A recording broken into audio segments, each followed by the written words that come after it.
to that. That's fine. Okay. Yeah, keep going. Yes, now there's the recording screen in front, but I can't see my mouse. Give me a second. Got it.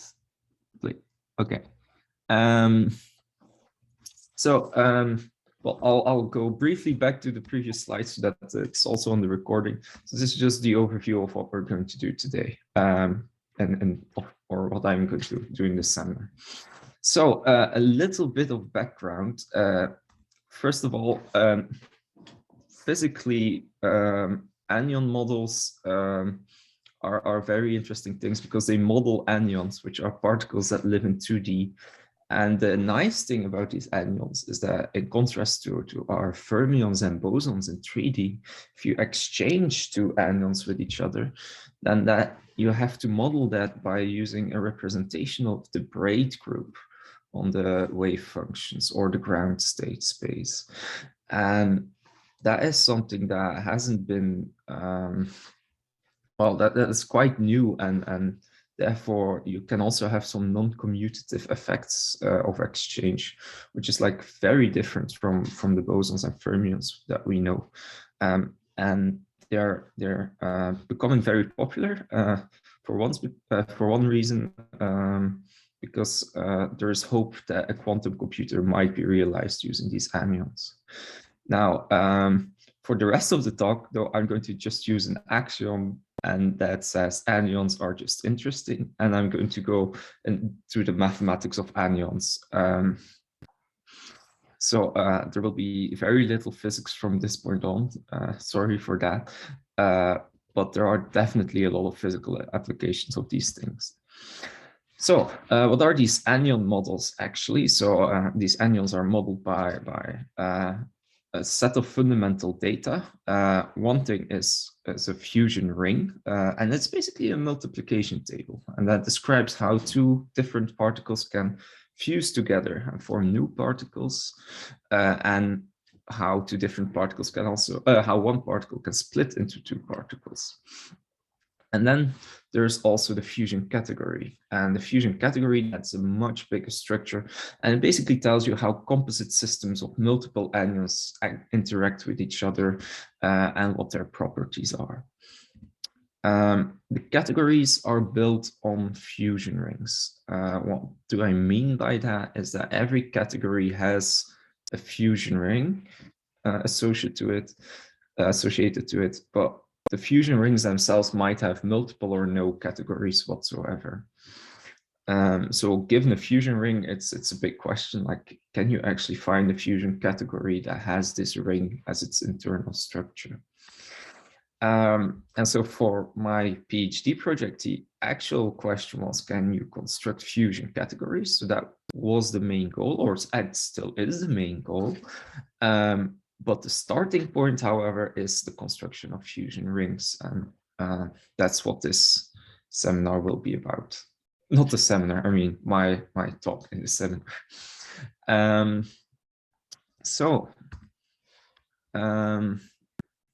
Fusion rings, what are fusion rings? Well, they consist of a set of particles, and it's a finite set of particles. So let's denote them by psi1 to psi(n). And these particles, they can fuse together. And to fuse together, well, we mean there is a multiplication between the particles, which has very simple rules. Namely, if you multiply two particles with each other, you get a sum of particles in that finite set, and the coefficients are always nice integers. There is a little mistake there. The structure constants, the n, I, j, k, should range from 0 to n, not from 1 to n. So it is possible, well, it is necessary that some particles might not appear in this product. Sorry for that.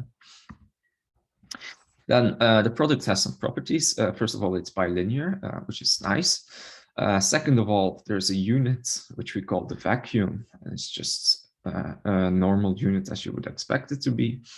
And then every particle also has a dual or an anti-particle. So it's a particle whom you can fuse together, and you must get at least the vacuum back and once. So the vacuum comes back once, but you might, and that's very interesting, you might actually also get some other particles back by fusing with your antiparticle. Fusion is associative.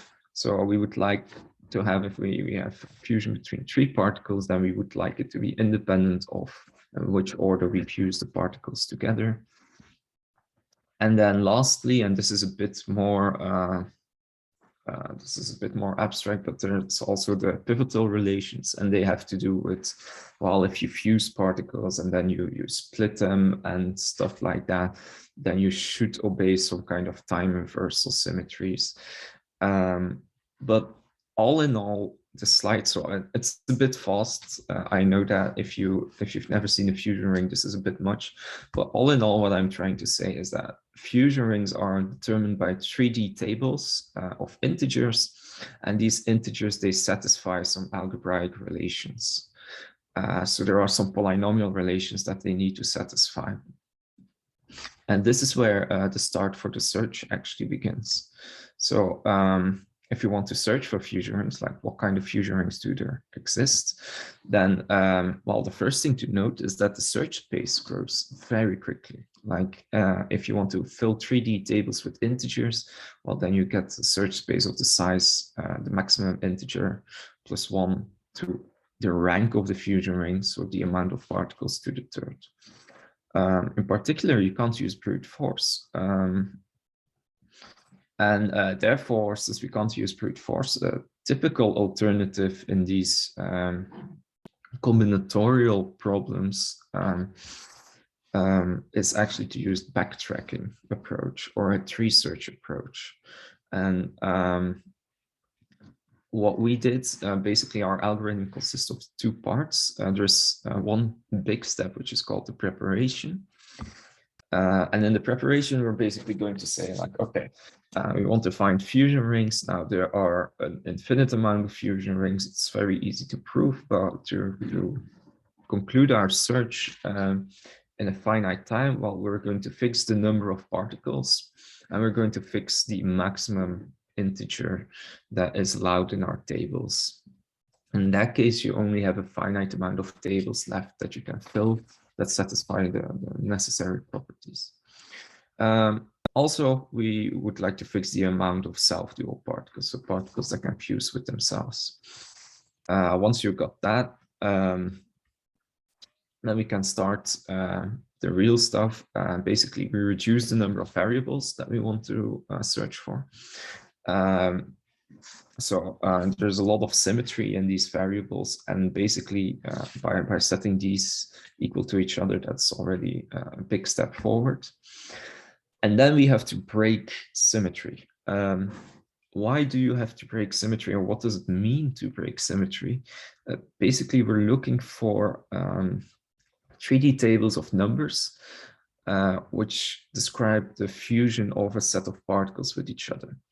Now, the thing is that if I would label my particles in a different order, then actually I get the same fusion ring. It's actually the same model, even though all the particles are put in a different order. And so actually we're doing way too much work. We're searching, or if we don't break the symmetry, we would find n factorial fusion rings, which are always the same, equal to each other, up to a permutation. So, and that is a very important part to break the symmetry. And so there's some small symmetry breaking you can do. You know that there's a unit particle. Well, just put the unit particle as a first particle. Then we can group self-dual particles together, and others, the particles which come in pairs of duality, we can put them afterwards. So that's some kind of very simple symmetry breaking. And then there is some more advanced symmetry breaking. I won't go into exactly how we do it, but basically what happens is that we will demand some extra algebraic inequalities, like these fusion coefficients, these ny, nijk should be less than these nijk, and so on, in order to break as much symmetry as possible. We've never managed to, or I don't think we ever managed to break all symmetry. And I'm not sure whether you can break all symmetry. So there's always redundant work that we do, which is sad, but yeah, that's the way it is. Further preparation, and now it gets interesting. So basically we have conditions from symmetry breaking, and then we have associativity constraints. And so together we get a whole set of algebraic equations and inequalities, and the idea is to solve these. And how do we solve these? Well, basically, it's a bit like the same technique if you're given a high school problem with, oh, solve these equations, or if you encounter it in research in real life, like, oh, solve this system of equations. Well, typically what I would do is I'd start solving the first simplest equation and substitute those results in other equations, and then check for the next simplest equation. Given that you already know the solutions to the first simplest equation. And then once you got those solutions, you go to the next simplest and go on. It's not necessarily the best technique, but it's one which we tried. And so basically what we're doing here is we're going to sort the equations based on how simple they are. And the first one is the simplest, the second one, the simplest given the solutions to the first one, and so on. And then we're going to produce C code that solves the equations via a tree search. And the tree search, this tree search is basically what we're doing when we're solving these equations. Like you try solutions for the first one, because these are all integers that we're looking for, and they're bound. You can actually try all possible integer solutions for the first one, and then only of those solutions go to the next one, and so on. So this is an example. Here I already sorted the equations, like you can see above. I sorted them by simplicity. So basically how we would solve this system of equations would be like, oh, simplest equation, n1 squared plus n2 squared equals 1. So we'll just try all possible values for n1 and see if we get a contradiction. So if you try 0, for example, you go on this left branch, no contradiction. Well, then for n2, we can try 0, so go on the right branch there. Immediately a contradiction, so we can't go further. And then we go to n2 equals 1, and so on. So from a very early stage, we start actually removing a lot of possibilities. And this is also the reason why we choose the simplest equation first, where simplest means, like, for us, just the least amount of variables, because in that case, we can start cutting off branches from this tree as soon as possible. And then the pseudocode can be seen on the right. It's just a bunch of for loops, and every now and then we check if the equations are satisfied. In practice, it looks a bit like this. So this is the C code. And as for if we want to go to, for example, 9 particles, or to find all fusion rings for 9 particles, then we have about 100 nested for loops, which looks ridiculous at first. So the first time I tried this code, I thought, like, oh, help, the computer's probably going to blow up. Then eventually it turns out it's actually very fast. And so, so properties of the algorithm, fastness being one of them, but the algorithm itself has some nice properties in the sense that you can easily extend it. Like, you're doing this tree search, and every now and then you have an if construct, so you can actually add any other constraints you'd like on your fusion rings to these if constraints, and then you will find all fusion rings with your specific constraints. Other properties are the memory usage. So far, we've never seen more than 1 megabyte of memory used. So basically, this could be run on any computer with 1 megabyte of RAM, theoretically, besides from the operating system, of course. And then, yeah, it is surprisingly fast, although I'll have to add some, I mean, you have to take it with a grain of salt, of course. So what you see on the right-hand side is a graph of the time, the best optimal runtime we had per rank or per amount of particles. And it turns out that it scales exponentially, okay, but it does not scale exponentially to something to the third power. It just scales exponentially. Then other properties, it's trivial to parallelize. I did not parallelize it yet, because we basically just parallelized or search for these rings with these properties, and then search for these rings with these properties on your other processor, and so on. So it's called, oh, there's a name for that, embarrassingly parallel or something like that. But it might actually be better to parallelize it properly. And then it can still be improved in multiple ways. I'm not a C programmer. That's the biggest problem. So the C code is super naive. There are no instructions for the compiler or so. It's not parallel. I mean, there is still room for improvement, absolutely. And now the comments, these runtimes, this is something very interesting, I think. If I run the same program twice, I can get runtimes which differ by a factor of 1,000. Like sometimes it runs in a few seconds, sometimes it needs a few days. And so I looked up what the issue was, and it turns out that the reason it goes fast is because all the programs are so slow and are so small and so simple that actually all the memory goes into the fastest memory of the CPU, and that memory, although very limited, actually contains the whole program and everything in it. The moment you start actually swapping with the RAM memory, or another process takes some place, and then your CPU wants to use some power to for this other process and take some memory, immediately everything slows down by a ridiculous amount. So that has that's something that's very well known if you do, apparently very well known if you do these search algorithms, combinatorial search algorithms on supercomputers. You really need to take care of that. But again, I'm not a C programmer, and I don't know that much about supercomputers, so I'll have to ask some advice on how to solve these problems.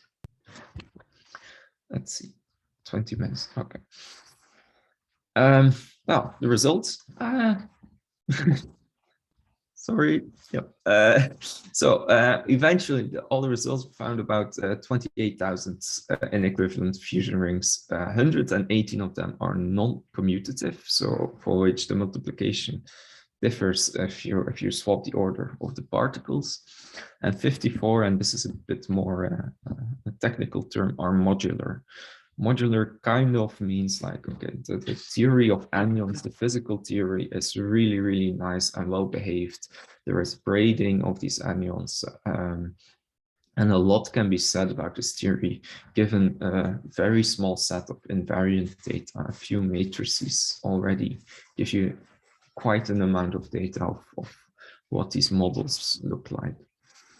And so, yeah, there's a table there, but yeah, I mean, a table, I think a plot might be better, especially because the plot also shows the result, of which I don't know whether it's generically true or not, but it's a very strange result.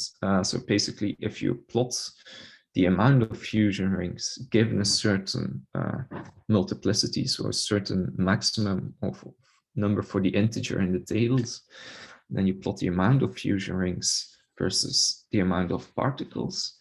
If you look here on the interpolations on the right hand, oh, there's a chat. Give me a second.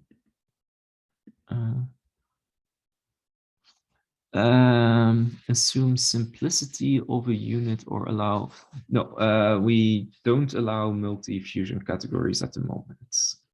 So yes, we do assume that the unit is simple, so it's not a sum of other elements, and neither, and it does belong to the basis always. I'm still sharing, but wait, oh yeah, I need to do this. No. Sorry, I'm not an expert at Zoom. So if you look at the amount of fusion rings per rank and multiplicity, if you look at the right-hand side, these are like the interpolated linear regressions, well, exponential actually, and you see some very funny result appearing, like all of these amounts grow as the multiplicity of the ring plus 1 to the power of the rank. So there's no rank to the third appearing in there. And moreover, the coefficient in front of the rank always seems to be about 1. So this is like a very simple way in which these seem to be growing. But I do have to add that we have a limited amount of data. And specifically the rings for which we have most data with m equals 1 actually does show another result. So we're not sure what to make of this. And then the last theoretical part is about non-abelian fusion rings. So from the 28,000, there are only 118 non-abelian. So we never demanded any commutativity of the fusion rules, yet there seem to be very, very little fusion rings we found which are non-abelian. And then from those, 114 have a non-trivial subgroup. So there are 4 others, 3 of them which are simple, and then 1 of them which correspond to what's called the Hecke algebra. But I will talk about these 114 with a non-trivial subgroup. Because having a non-trivial subgroup actually puts a lot of constraints on other elements of a fusion ring. It's not hard to show that if you have a ring and the ring has a subgroup, then the subgroup must act by permutation on the other elements. If you have a fusion ring, so it must permute the other elements, and there are also some like it also determines a lot of the properties of the product of these other elements with themselves.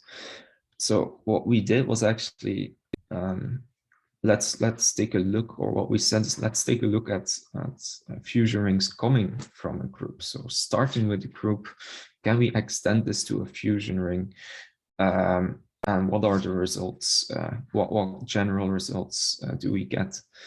The general case was still a bit too hard, and so we actually looked at some well-known constructions, which typical ones are called the Tambara, Yamagami, and Hagura-Bizumi constructions.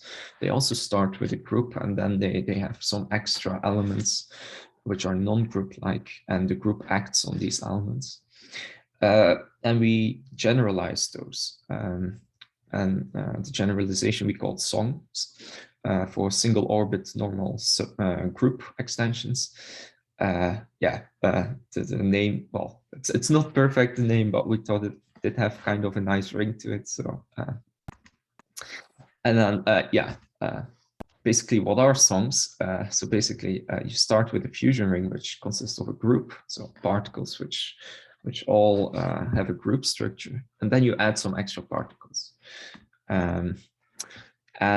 We did it in a very simple way. Basically the extra particles, actually we add only one extra particle, and then we add other particles which are just elements of the group multiplied with the first particle.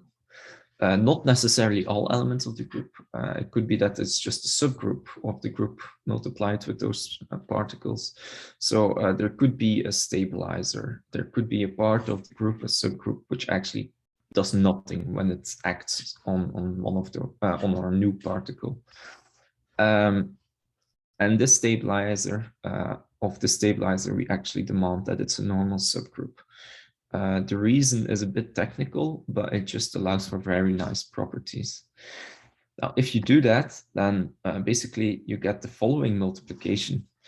For the G times, for 2 group elements, we just want the normal group multiplication. For one of those new elements, so G, which consists of a group element multiplied with RT, Well, multiplying on the left with a group element, that should just be multiplying the two group elements together. So we kind of demand that multiplication rule, which is basically the same as saying your multiplication must be associative. When you multiply on the right, however, with a group element, then we basically said like, okay, fine, you can multiply on the right with a group element, and you can pull it through your T by applying a nice group homomorphism on this group element. So it's perfectly fine to swap the G with the T as long as you apply some action to it, which might be doing nothing at all. But the action needs to be nice in a very specific way. And then the only thing that's left to say is how to multiply this element T with itself, because every other element now just consists of a group element multiplied with this T. We only need the multiplication rules for T with itself. And therefore you can show that, well, the amount of group elements that you can get are all determined by one element, which we call G tilde. And then you have to multiply with the stabilizer, so with the sum of the elements of the stabilizer. And then you can add a certain amount of all your other elements that you added to the group. It's a bit abstract, but it is it's actually very doable to do calculation with these. And what we found is that, so you can easily describe the two previous constructions using these multiplication rules. But there are also new constructions which do not belong to the Tambara, Yamagami, and the Hager-Izumi class. And we constructed some of those fusion rings and actually showed that they also have corresponding fusion categories, which is, I think, a nice result. Now, that was that for all the theory part. Now that we have these groups, now that we have these fusion rings, what can you do with it? So one thing, or how do you deal with the amount of fusion rings that there are, and how can you search through which rings have which properties? So for that, we thought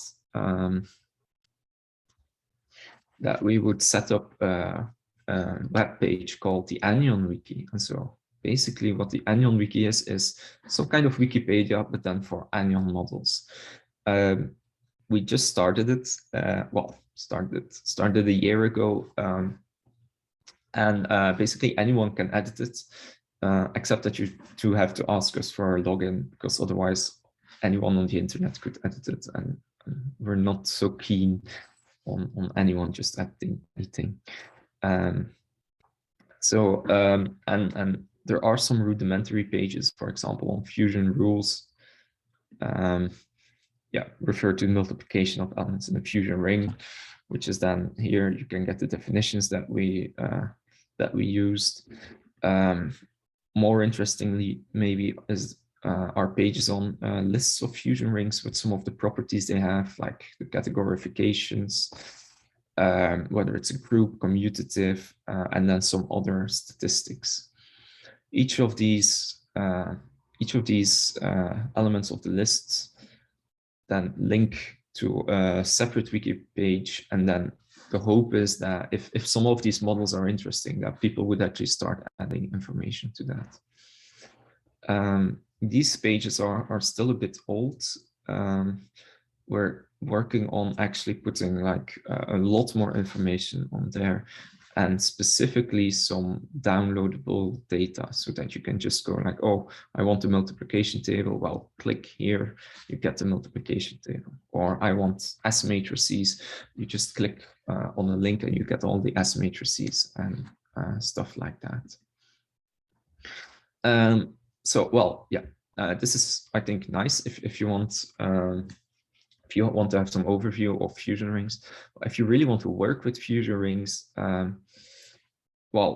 then you would have to import the data and yeah, well, start programming and doing a lot of stuff yourself. So we thought we also made a accompanying package, which, oops, which we call the Fusion Rings package. And this is basically a package that allows you to deal with fusion rings in all kinds of ways. It's a Mathematica package for which I apologize because it's not open source. Well, the package is open source, the software is not open source, and despite the fact that you can get a free version, yeah. The only reason I used it is because it makes me feel like I'm doing mathematics when I'm programming. And it has a lot of stuff which is very useful if you want to do mathematics.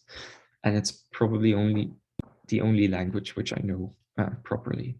So, but let's set that, let's set the setback aside and take a look at the package maybe.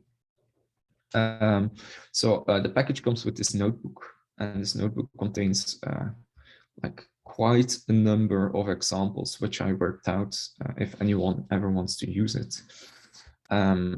And in particular, you can easily find a list, for example, of all functions. Clicking on any of these will give you information on how to use the functions.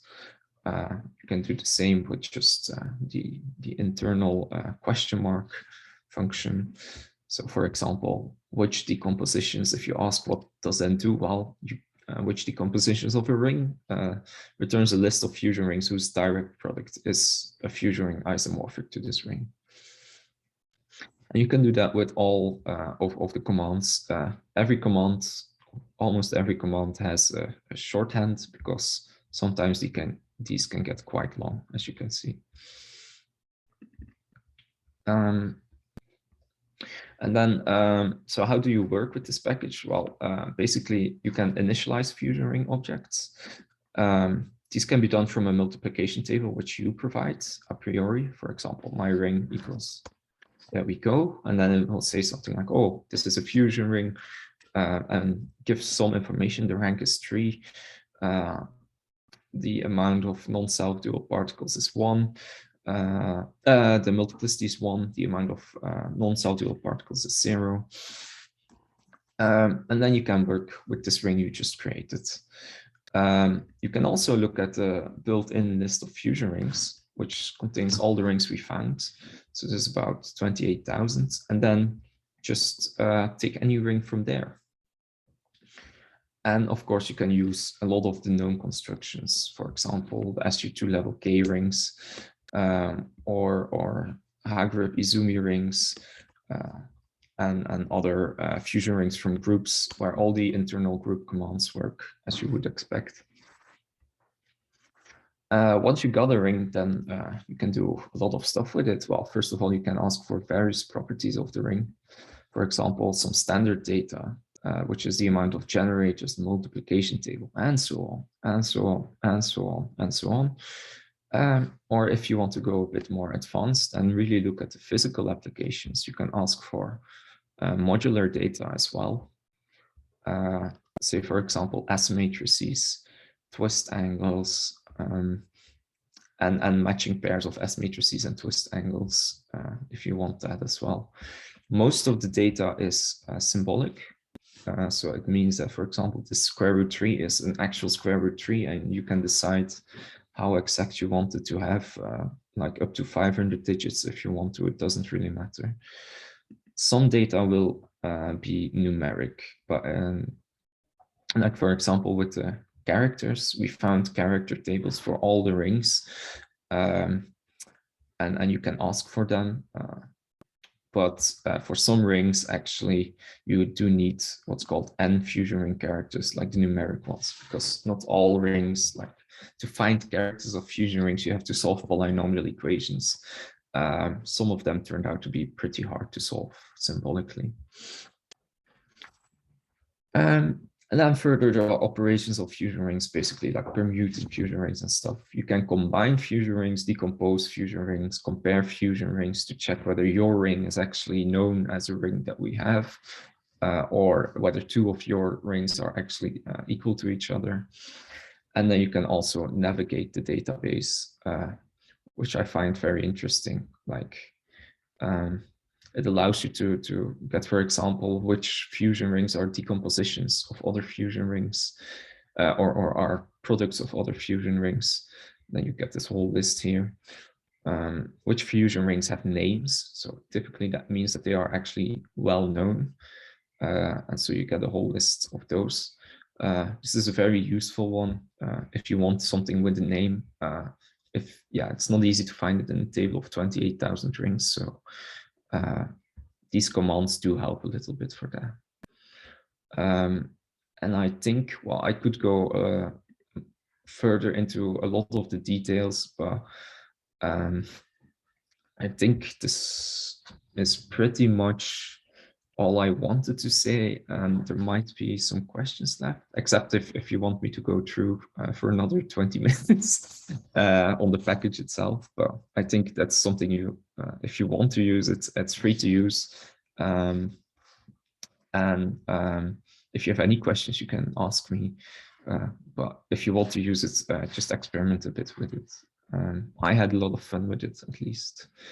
I know my supervisor also did. So hopefully some other people will find it useful as well. And that's about it, I think. I noticed I talked way too fast. Sorry for that. I have a question. Can you yes. hear me? Yes. Yes. You talk in your data set, you talk about 54 modular. What do you mean by modular? Yes. You mean there is okay. There is a modular category. What do you... Very good question. So with modular, we mean matching S matrices and T matrices. And then S matrices are specifically matrices which diagonalize all fusion rules and have some nice properties, given that the first column needs to be consist of quantum dimensions. They are symmetric matrices and so on.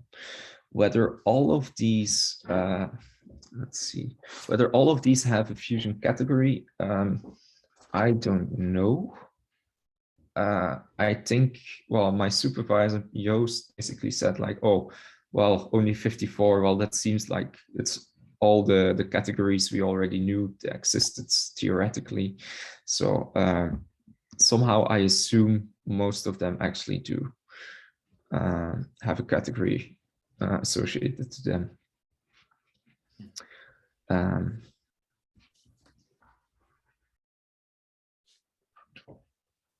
Yeah, because I have heard that there exists modular data without categorification.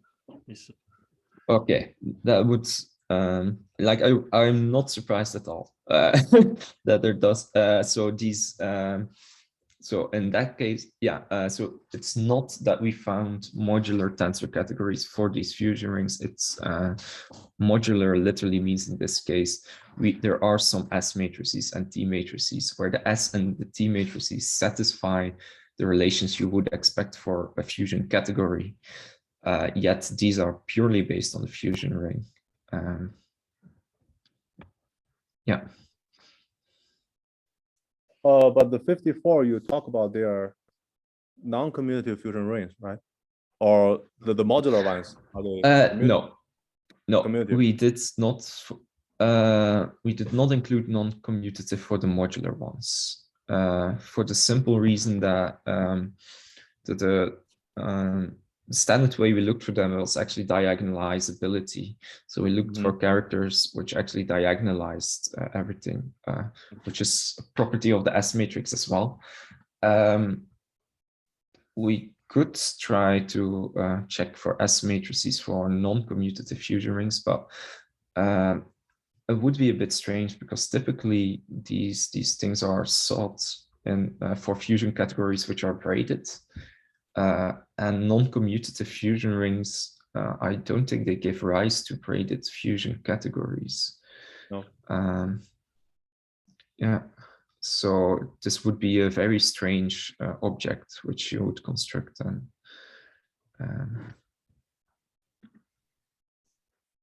There's Is a question it efficient to, to find more non-commutative fusion rings? The problem we had with, yes, we can easily get over 10,000, I think, by using constructions based on groups. So, but I guess that doesn't really count a lot. Like if you want generic, but it really depends on the search method. Like if you start with the groups, that's fine. If you want to add the property that fusion rings are non-commutative, that helps a little bit in searching. Like these are also algebraic properties, but the property will typically be like, oh, at least one of the particles needs to be non-commutative. Which is a property which typically depends on a lot of parameters. So in our search tree, it would go down very, very to the bottom, which means that typically you would find a lot of rings which are, oh, looks like they're very commutative. And then at the end, you only decide, turns out they're not commutative, or they are. So I would say not necessarily using the method that we used. I don't think that would be super efficient. If I had to find non-commutative fusion rings, I would have to definitely think a little bit more on a proper strategy how to do it. I hope that answers the question. Except of course, if fusion rings with a subgroup is fine, in that case, we could find Seems quite a number of them, I think. Yeah, I think there's a network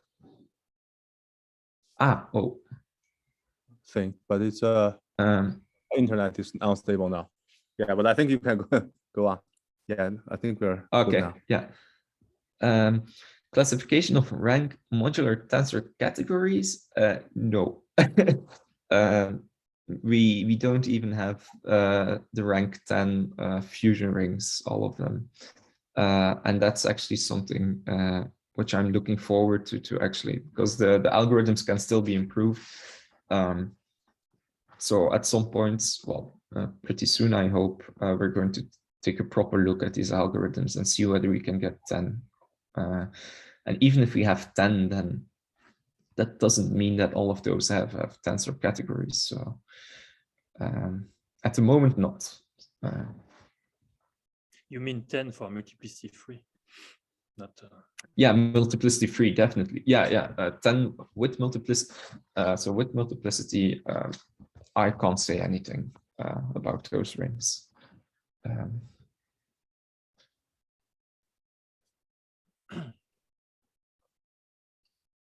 So I have another question.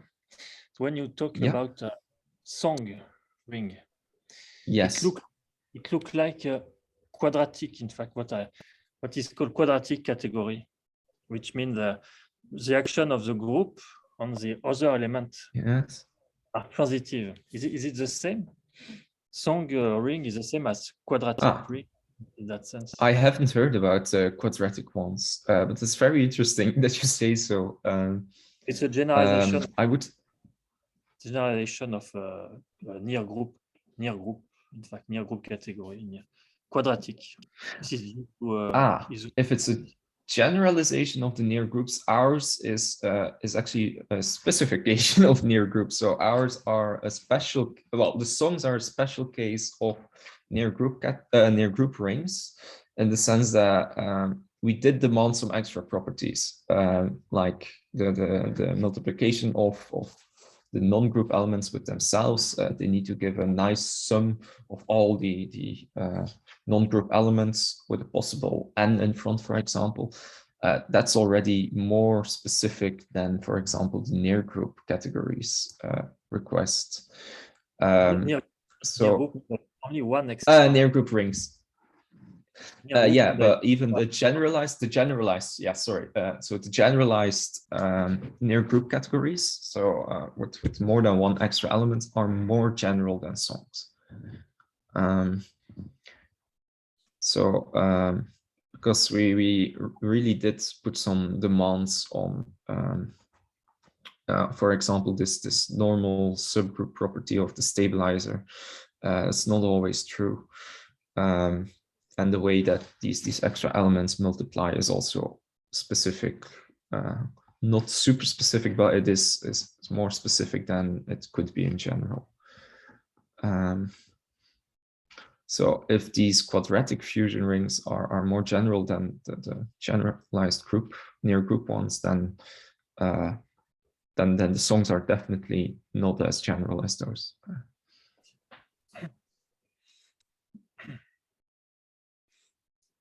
So have you thought about changing exchange memory for time? So because you are using so little memory, do you want to, is there a possibility? That's a good question. We tried to do that at first, but it turns out that the memory is so small that the time goes up by a huge amount. So it's like in the processor of the computer, there are multiple layers of memory, the top one being extremely fast. So the RAM memory is like super slow compared to these layers, and each layer is much faster than the previous one. Because it takes so little memory, everything fits in the top layer. Well, if everything fits in the top layer, you get ridiculous speeds, because then you really get the speed of the CPU at the highest level. The moment, and that's what happens with these timings, which can vary a lot. The moment you go a little bit outside that memory, the CPU has to put some memory back, and then has to swap, write, rewrite, and so on. And you get this whole system, and the time blows up immediately. So I think the only reason this works is because of the small memory footprint. Okay. So for the future, we were actually more looking at ways to get an even smaller memory footprint, in the hope that that would get the times up as well.